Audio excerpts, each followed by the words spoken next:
বাজেটকে আমি মোটাদাগে গতানুগতিক বলবো। যেরকম বাজেট আমরা সবসময় দেখে অভ্যস্ত সেরকমই বাজেট, এবং প্রতিটা সরকারই চেষ্টা করে তার আগের বাজেটের চেয়ে আরেকটু বড় সংখ্যার বাজেট দিতে। তো এবারও আমরা সেই ধারাবাহিকতায় দেখলাম 9,38,000 কোটি টাকার বাজেট, এবং এখানে ঘাটতি প্রায় 2.5 লক্ষ টাকার কাছাকাছি।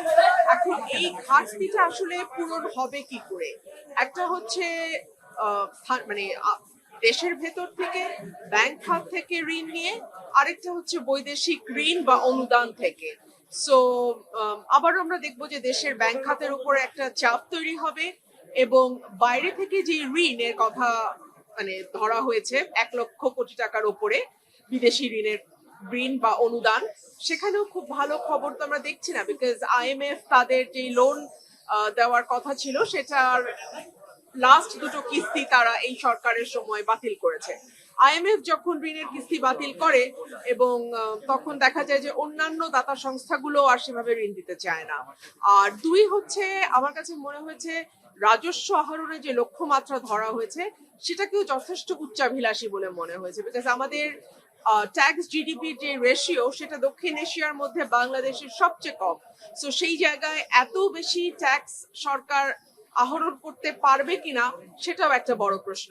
সো এই সকল কিছু মিলিয়ে বাজেটটি আসলে কতটুকু বাস্তবায়নযোগ্য সেটা একটা প্রশ্ন থাকে। তবে এই বাজেটে বেশ কিছু জায়গায় স্বস্তির ব্যাপার আছে। অনেকগুলো নিত্য প্রয়োজনীয় জিনিসের উপরে শুল্ক মাফ করা হয়েছে। তো সেই জিনিসগুলোর দাম কমবে বলে আমরা আশা রাখি। আপনারা জানেন যে আমাদের এই মুহূর্তে মুদ্রাস্ফীতি প্রায় 9.42% কাছাকাছি। So that is very high number. মানে 9.4 মানে অনেক। সো এই মূল্যস্ফীতিটা কি করে কমিয়ে আনা যায়, আশা করি সরকার সেই ব্যাপারে পদক্ষেপ নেবে। যদিও আমরা দেখতে পাচ্ছি যে বিদ্যুতের দাম বেড়েছে, তেলের দাম বেড়েছে, সো এই সবকিছুই কিন্তু মূল্যস্ফীতিতে ভূমিকা রাখে। তো দেখা যাক সরকারি ব্যাপারে কি করে। আমার কাছে তিনটা ক্ষেত্র খুব গুরুত্বপূর্ণ। একটা হচ্ছে শিক্ষা, 2 নম্বর স্বাস্থ্য, 3 নম্বর সামাজিক সুরক্ষা। এবং শিক্ষাতে এবার দেখলাম জিডিপির 2% বরাদ্দ এসছে, যদিও বলা হয় যে স্ট্যান্ডার্ড বরাদ্দ জিডিপির 5%। স্বাস্থ্যে এসছে জিডিপির 1% মাত্র, এটাও কিন্তু স্ট্যান্ডার্ডের অনেক নিচে। সো এই দুটো ক্ষেত্রে যথেষ্ট আশা থাকা সত্ত্বেও আমরা সেরকম আশা পূরণের জায়গা দেখিনি। হ্যাঁ, ফ্যামিলি কার্ড যেটা বলা হচ্ছে যে সামনের বছরের মধ্যে 41 লক্ষ পরিবারের হাতে ফ্যামিলি কার্ড যাবে, এবং 14,000 কোটি টাকার উপরে সম্ভবত বরাদ্দ দেখানো হচ্ছে।